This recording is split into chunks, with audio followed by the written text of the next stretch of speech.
Final exam images. The following photographs are from the lectures, a few from the book, and each one was at least one question on the quizzes and the midterm exam.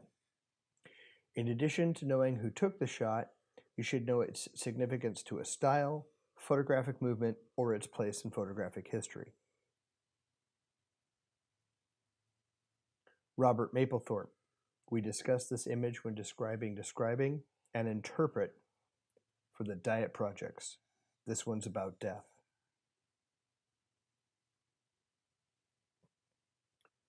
Richard Avedon. This is a window image. Make sure you know the differences between a window and a mirror. Camera obscura. Camera lucida. This helped artists create a single image.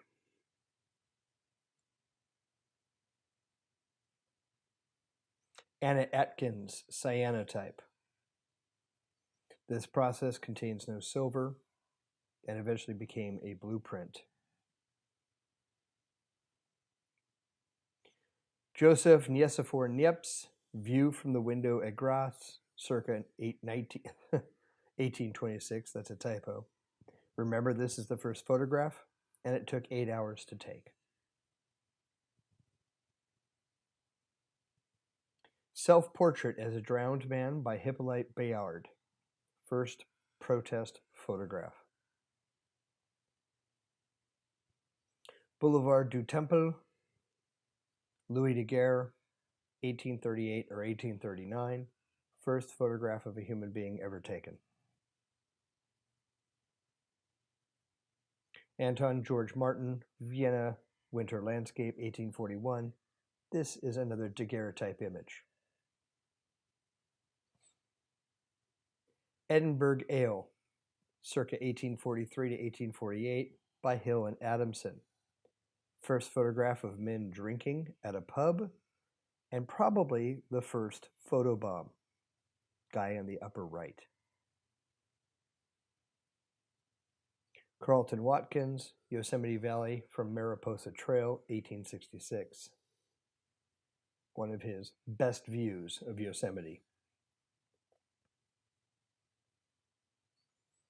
Ambrotype, showing how the black backing works to make the image a positive image. Stereoscope viewer with a stereograph card. Gustave Le Gray, Brig Upon Water. Remember, Gustave Le Gray printed with multiple negatives to create skies and foregrounds because of the limitations of the photographic materials of his time. Roger Fenton, a hand-tinted photograph of Queen Victoria and Prince Albert of England, 1854. Roger Fenton, The Valley of the Shadow of Death, 1855, from the Crimean War.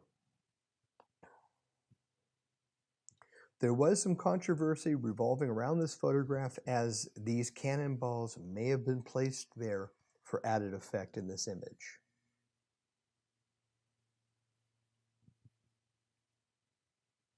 Home of a Rebel Sharpshooter, Gettysburg, 1863, by Alexander Gardner.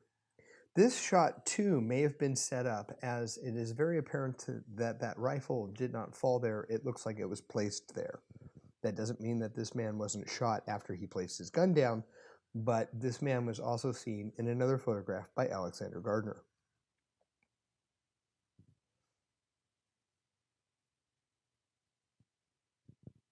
The multiple $1,000 photograph by Edward Muybridge to settle a bet that Leland Stanford had with friends regarding whether or not a horse lifted all 4 feet off the ground while in full gallop.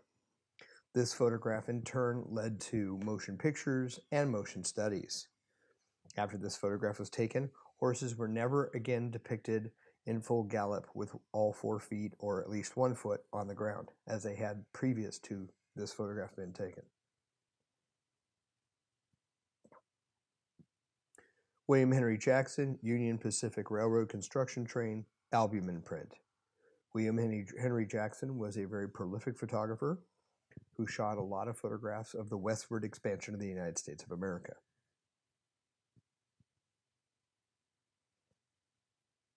Etienne Jules Marey, the chronophotographic gun. His photographic device used to take motion pictures in a different way. Julia Margaret Cameron, Ophelia Study No. 2, albumin print from a wet collodion plate. Julia Margaret Cameron's work was breaking from the tradition of the time, being soft focus, slightly blurry, and kind of artistic looking. It has been widely speculated that her work in turn influenced the photosecession movement. Alfred Stieglitz, Hands of Man. Alfred Stieglitz was a leader in the photosecession movement.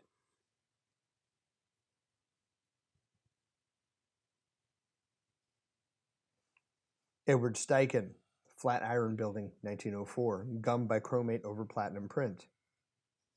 Edward Steichen was also a co-founder of the photosecession movement, which we also call pictorialism.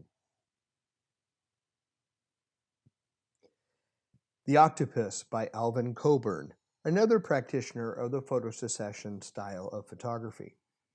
This work also predates the aerial photography that we saw later on with the New Vision photographers.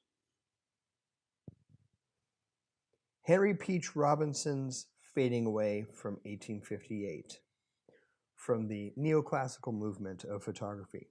This photograph is also a photo montage as it contains more than one negative image stitched together to make one photograph, kind of predating Photoshop.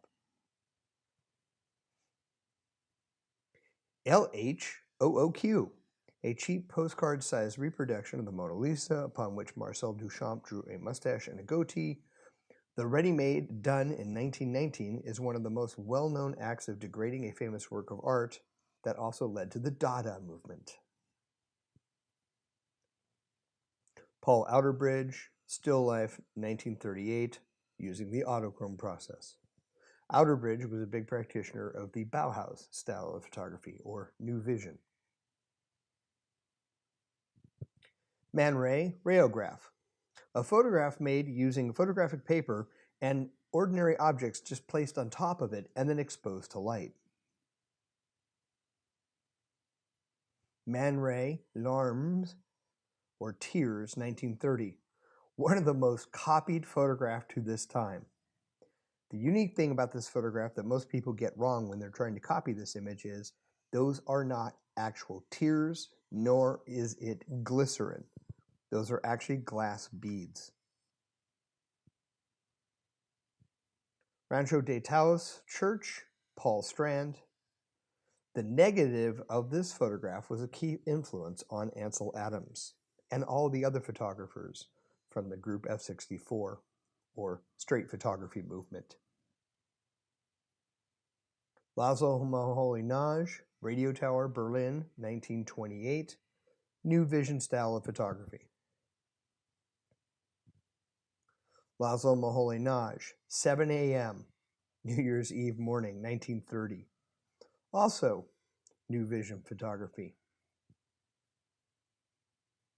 Laszlo Moholy-Nagy, poster for the Film und Foto exhibition. Note the constructivist design of this image. Edward Weston, Nude, 1936. Ansel Adams, Yosemite Valley. Group F64, or straight photography movement. Eugene Atget, Church of Saint-Gervais, Paris. This photograph was very influential on Walker Evans and many other photographers in the later part of the 20th century for the oblique angle of the shot. Street Window, Berenice Abbott, shows Atget's influence in her work, the oblique angle and the shooting of things in window displays.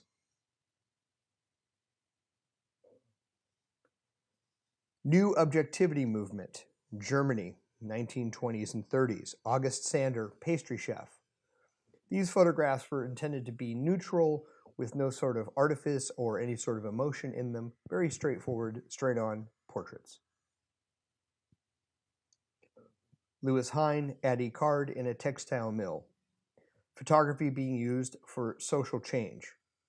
Louis Hine's photographs helped keep kids from continuing to be used in factories, leading to the child labor movement laws that were passed in the early part of the 20th century. Dorothea Lange, Migrant Mother, Nipomo, California, 1936. Probably the most famous photograph from the Great Depression. Also, a very interesting photograph as it is considered to be mother and child, almost having a religious connotation. Gordon Parks, Nation of Islam Nuns. Gordon Parks was an amazing photographer, part of the WPA, the FSA, and all of the other photographic movements by the government. He went on to be a musical composer and a movie director. Margaret Burke White, the first cover of Life magazine. Robert Capa, American troops landing on Omaha Beach, D-Day, Normandy, France, June 6, 1944. The only photographs from the actual landing of the American troops at that time. Henri Cartier-Bresson, Behind the Gare Saint-Lazare, Paris, 1932. This photograph just defines Bresson's idea of the decisive moment. Also, one of the most historical photographs. Helen Levitt, Kids and Their Chalk Drawings. Helen Levitt's work was also street photography style, influenced by Cartier-Bresson, and in some ways even maybe Robert Capa. She in turn was hired to do all kinds of other types of photography, and Walker Evans once referred to her work as being anti-journalism. The Cover of the Americans by Robert Frank, one of the most influential photography books after Henri Cartier-Bresson's The Decisive Moment. Deanne Arbus, Identical Twins, Roselle, New Jersey. This photograph has been often compared to the theatrical masks of tragedy and comedy. Deanne Arbus was a practitioner of the new documents or new documentarian style of documentary photography. Diane Arbus, or Deanne Arbus as she liked to be called, Boy with Toy Hand Grenade, Central Park, New York City. Mary Ellen Mark, a later documentary photographer who was influenced by Deanne Arbus and Gary Winogrand, and even Robert Frank and Cartier-Bresson. This is from her Streetwise project, Homeless Kids in Seattle. The Leica M3 from 1945. The Leica camera revolutionized photojournalism, taking it from the press cameras that shot 4x5 negatives to a roll of film that could shoot 36 pictures and be a lot more portable and a lot more inobtrusive. Buzz Aldrin photo by Neil Armstrong using a Hasselblad camera on the moon. Harold Edgerton, The Milk Drop Coronet from 1957. Flash photography at its height. David Hockney, Polaroid Mosaic, using the newfangled SX70 process to create photo montages to create one image. Horst P. Horst, The Mainbacher Corset, 1939. Annie Leibowitz's infamous Vanity Fair cover of Demi Moore. Cindy Sherman, Untitled Movie Still. Cindy Sherman's work were single images that told little mini stories. Lucas Samaras, Polaroid manipulation. Samaras discovered that when the SX70 film was actually processing, he could use some sort of a tool to actually move around and distort the emotion of the actual negative, or actually image, while it was being processed.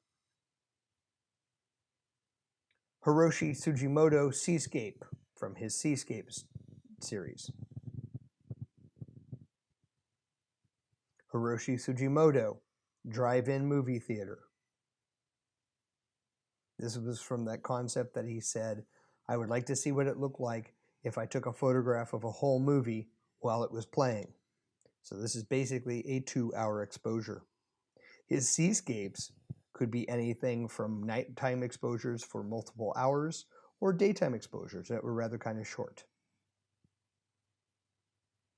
Joyce Tennyson, with her rather unique, soft pastel style of portraiture. William Eggleston's Red Room, one of the photographers who really kind of took street photography or documentary photography to a whole complete level. His work was so influential or controversial that Ansel Adams actually hated it.